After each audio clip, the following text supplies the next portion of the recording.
Imagine, for just a second, staking absolutely everything on a wild dream later in your life. Mm-hmm. Like, we're talking about hitting the reset button, starting over in your 50s, and deciding to build something entirely from scratch. It's a massive leap. Right. You take the leap, you make the purchase, and then you are immediately confronted by a literal and financial jungle that just seems perfectly designed to break your spirit. Yeah. Welcome to this deep dive.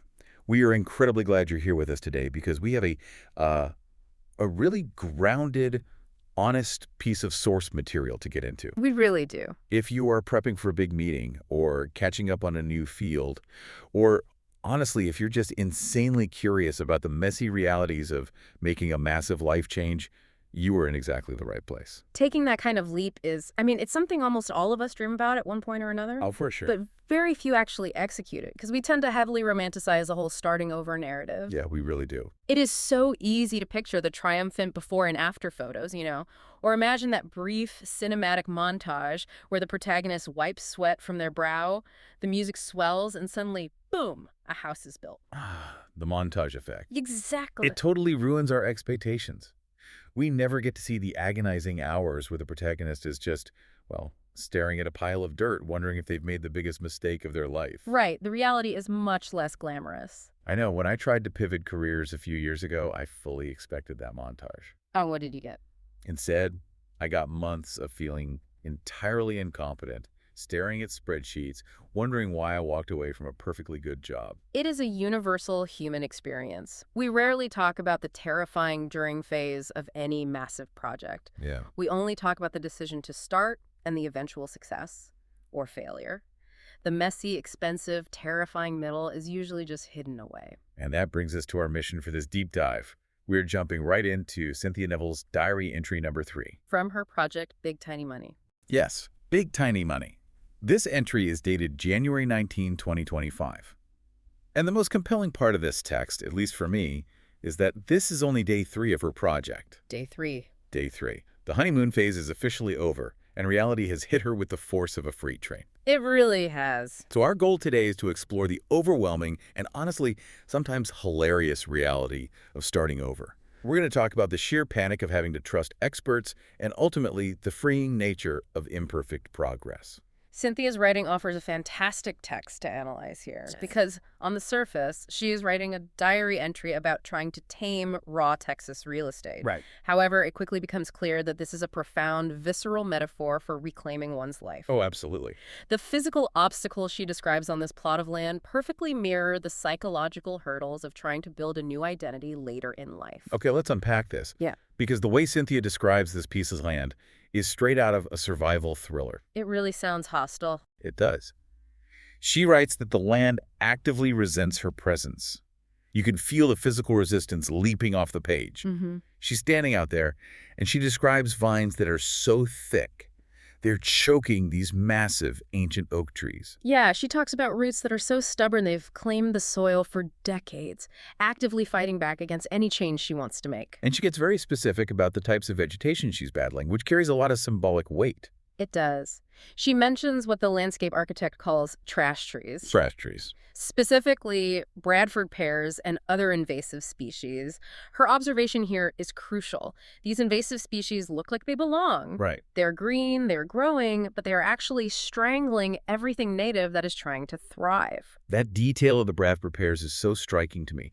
They look pretty, they mimic the native flora, but they are completely toxic to the local ecosystem. Exactly. And the sheer density of this place she bought. She describes shrubs that are so thick, you literally cannot see 3 feet in front of your face. Wow. There is poison ivy climbing up the trunks of trees, acting like it owns the entire place. And as Cynthia points out, it honestly does own the place at this point. It's claimed the territory. Yeah. She's looking at tree stumps the size of kitchen tables and feral grass that is so tall, it's hiding entire ecosystems underneath it. It's a lot to take in. Picture yourself standing in the middle of that. You've bought this land, it's yours. And it is entirely hostile to your presence. What's fascinating here is the psychological toll of that exact moment. Standing in the middle of that dense, hostile brush, Cynthia describes feeling something very close to panic.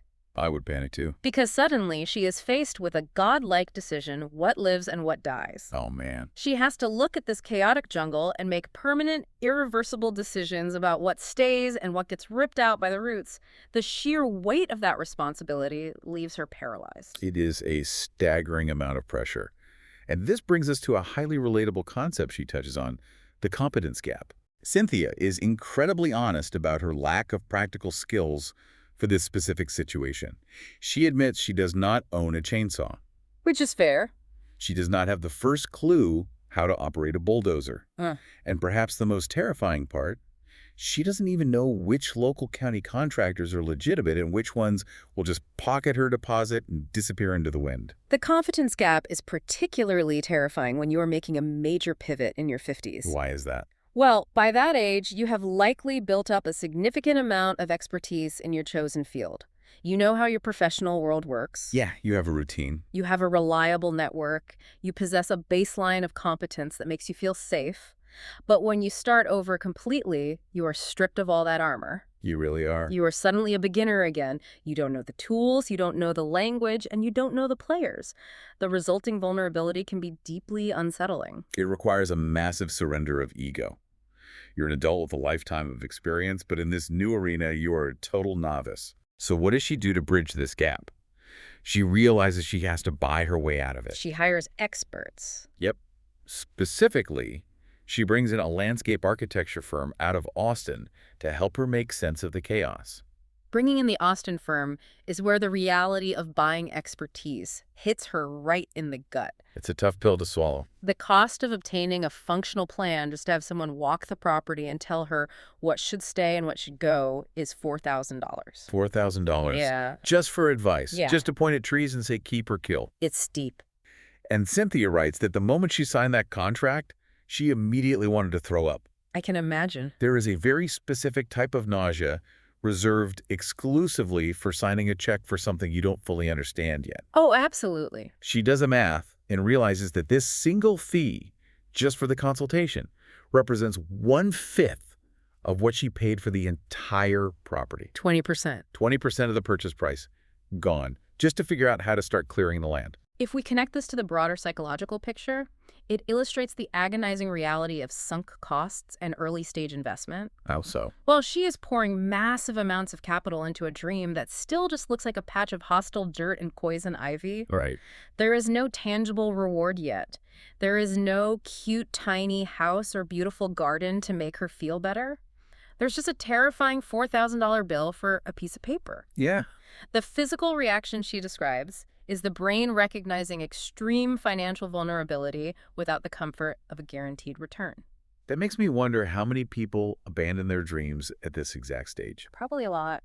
If you're listening to this, think about a time you've made a massive financial leap of faith. Paying for that degree, starting that business, investing in a tool you hope will pay off. Mm-hmm. That moment, your stomach drops into your shoes when you hit confirm on the payment. It is a terrifying threshold to cross. It takes a lot of courage. It does. But she crosses it. She hires the firm. She gets the plan. And she's not totally alone in executing it, which brings us to the project manager. The cousin. Yes. This is a crucial character in Cynthia's diary. I deeply appreciate how she introduces him. She describes him as her beautiful, well-meaning, occasionally catastrophic cousin. It is an incredibly vivid string of adjectives. It really is. But the most important detail is the reasoning behind his role as project manager. Right. It is not because he holds a master's degree in construction management or has decades of site experience. It's because he is family, and crucially, he was the only person in her life who said yes when everyone else thought this wild dream was a massive mistake.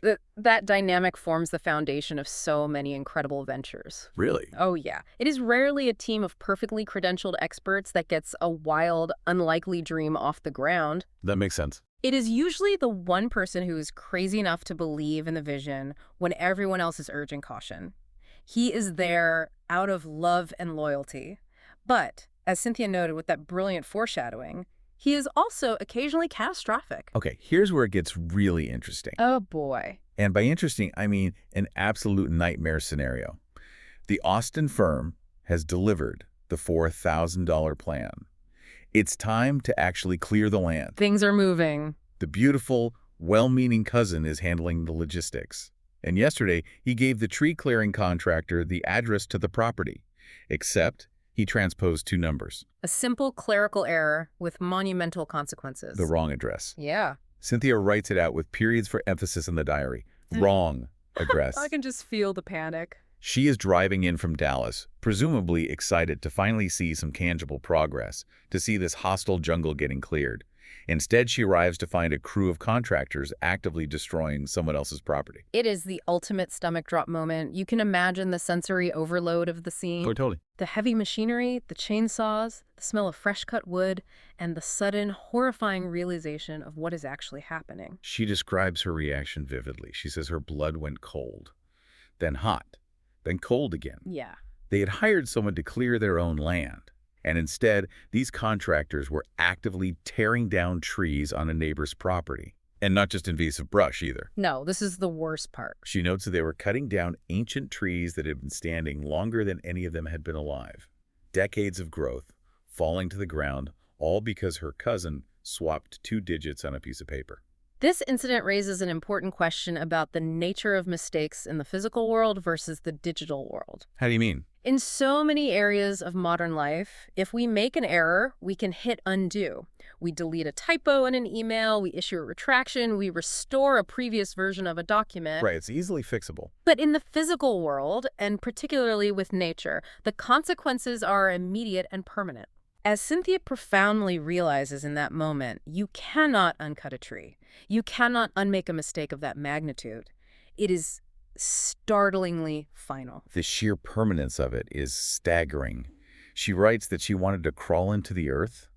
The shame must have been unbearable. Of course. You are the newcomer to this rural area, this city person moving in, and your very first act is inadvertently deforesting your neighbor's ancient trees. It's a horrible way to introduce yourself. But does loyalty actually make up for a mistake that expensive and embarrassing? A lot of people would say no. A lot of people would fire the cousin on the spot. Many definitely would. But I find her handling of the aftermath deeply impressive. She doesn't run away. She doesn't deflect blame onto the contractor. Right. She says you can only do three things in that situation: apologize, pay for the damage, and learn to triple check every single detail from now on. Her response is a masterclass in mature crisis management. It really is. Taking immediate, radical responsibility is incredibly difficult when you are already feeling vulnerable and out of your depth. Yeah. She accepts the financial hit of paying for the damage on top of everything else she is spending, and she internalizes the operational lesson without shifting blame. That takes guts. It is a painful, highly expensive education, but it is the exact kind of education you inevitably get when you are brave enough to operate outside of your comfort zone. Building on that, her reaction sets up the emotional pivot of this entire diary entry, which is remarkably beautiful. After the horror, after the cold and hot blood, after the apologies and the financial damage, she writes, "Today I can laugh." That's amazing. She and her cousin are actually sitting together laughing about the day they accidentally deforested a stranger's backyard. That laughter is the sound of deep resilience. Think about how easy it would have been for her to let this break the project. Oh, so easy. To scream at him, to blame him for ruining this already fragile, terrifying venture. She could have let the stress fracture their relationship entirely. But she refuses to do that. She writes that she loves him. She loves him for showing up when literally no one else would. Yeah. She loves him for believing in this wild dream back when it was nothing but what she calls dirt and debt and determination. I love that phrase. That phrase is brilliant. Dirt, debt, and determination. That is the holy trinity of any massive new endeavor. It is a perfect encapsulation of the early stages of creation. Her forgiveness of her cousin speaks to a deeper wisdom about human connection and collaboration. Thou so? She recognizes that having an imperfect ally is infinitely better than having no ally at all. Yes, he made a massive, expensive mistake, but he is in the trenches with her. Right. Modern culture places an incredibly heavy demand on perfection. We are constantly fed the narrative that to succeed, we need the flawless business plan, the perfect aesthetic, the seamless execution. Yeah, everything has to be perfectly curated. Exactly. If there is a hiccup, it's seen as a fatal flaw. Cynthia is rejecting that toxic perfectionism completely. It really makes you evaluate the pressure we put on ourselves. So what does this all mean for us, for you, listening right now? It's a great question. Cynthia spells out the ultimate lesson of this chaotic experience. The secret to making these wild dreams happen is not achieving flawless execution. It is not about possessing all the required expertise before you begin. Right. It is simply about the willingness to clear a path. Even if, as she notes with a lot of self-awareness, you accidentally clear the wrong one first. It requires a radical acceptance of the messiness of progress. We are so often paralyzed by the fear of making a mistake, of cutting down the wrong tree, so to speak, that we never even start the engine of the chainsaw. Oh, yeah. We just stand in the thick brush of our own lives, feeling overwhelmed and suffocated, waiting until we somehow magically become experts. Which never happens. Never. Cynthia's story proves that the expertise comes through the disastrous mistakes, not before them.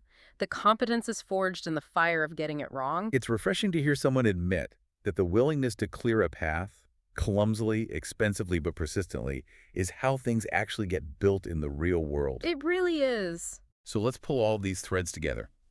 We have traveled through an enormous amount of emotional territory in just this one single diary entry from day 3. Just day 3. We've braved the hostile, untamed Texas brush with its poison ivy and table-sized stumps. We've swallowed that nauseating $4,000 fear of asking for professional help to bridge the competence gap. We've survived a catastrophic logistical mistake by a well-meaning cousin. And through it all, we've found that the joy comes not from executing perfectly, but from the messy, shared process of simply starting over and refusing to quit. It makes you wonder if clearing the physical space is this exhausting, what is the psychological equivalent? It's a deep thought. How much of our own mental land is currently occupied by the invasive species of other people's expectations, and what kind of heavy machinery do we need to finally clear it out? That is a phenomenal question. Think about your own untamed land today, and what expectations you might need to finally uproot. Thank you so much for spending your time with us and joining us on this deep dive into the wild world of big tiny money. We hope you feel a little more inspired to face your own dirt, debt, and determination today. Until next time, keep clearing that path.